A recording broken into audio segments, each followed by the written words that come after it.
Ayni paytda yurtimizda bahorning iliq nafasi zaminga taralayotgan, quyosh tafti toblanib, tabiat uyg'onish davrini boshdan kechirayotgan bir pallada mehnatkash dehqon va fermerlar dala ishlarini jadal sur'atlarda olib borishmoqda. Ular mo'l va sifatli hosil yetishtirish maqsadida har bir kunni g'oyat samarali o'tkazishga harakat qilmoqda. Yerdan unumli foydalanish, agrotexnik tadbirlarni o'z vaqtida va to'g'ri amalga oshirish, mavjud resurslar, xususan mineral va mahalliy o'g'itlardan to'g'ri foydalanish, sug'orish suvini tejab, oqilona ishlatish har bir dehqon, paxtakor va fermerning asosiy burchi hisoblanadi. Bu jarayonlar nafaqat mamlakatimiz iqtisodiyoti, balki aholining farovon turmushi uchun ham muhim omildir. Jizzax viloyatida joriy yilgi paxta ekish mavsumi qizg'in pallaga kirgan. Viloyat bo'yicha 2104 ta paxtachilikka ixtisoslashtirilgan fermer xo'jaliklari 67600 gektar maydonda chigit ekishni rejalashtirgan. Ushbu rejalar izchillik bilan amalga oshirilmoqda. Bugungi kunga qadar 28381 gektar yerda chigit ekish ishlari to'liq yakunlandi.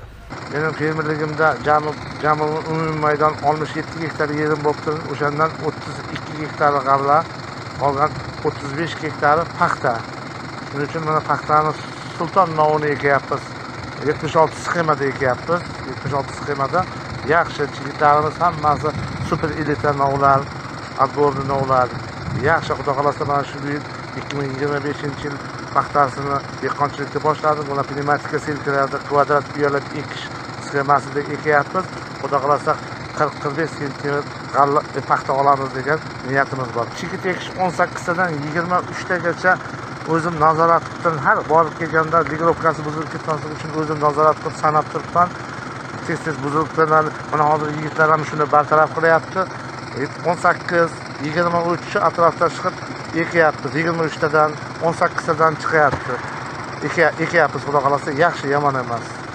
Xudo xolasa bugun ertanlardan chigit ekishni tugatamiz. Misol tariqasida Arnosoy tumanida 332 ta paxtachilikka ixtisoslashgan fermer xo'jaliklari 70200 gektar maydonda chigit ekish vazifasini o'z zimmalariga olgan bo'lsalar, bugungacha ular 3029 gektar yerda chigit ekish ishlarini to'liq amalga oshirishga erishdi. Shuningdek, Paxtakor tumanidagi 241 ta fermer xo'jaligi 11500 gektar yerga chigit ekishni rejalashtirgan bo'lib, ayni vaqtda 4615 gektar maydonga chigit qadaldi. Yurtimizda agrosanoat sohasini yanada rivojlantirishga qaratilgan islohotlar, qishloq xo'jaligidagi zamonaviy yondashuvlar va ilg'or tajribalar, bularning barchasi yurtimizdagi paxtachilik sohasida yuqori natijalarga erishish uchun mustahkam poydevor bo'lib xizmat qilmoqda. Mehnatkash dehqon va fermerlarimizning sof niyat, sidqidildan qilinayotgan zahmatli mehnati albatta o'z mevasini beradi.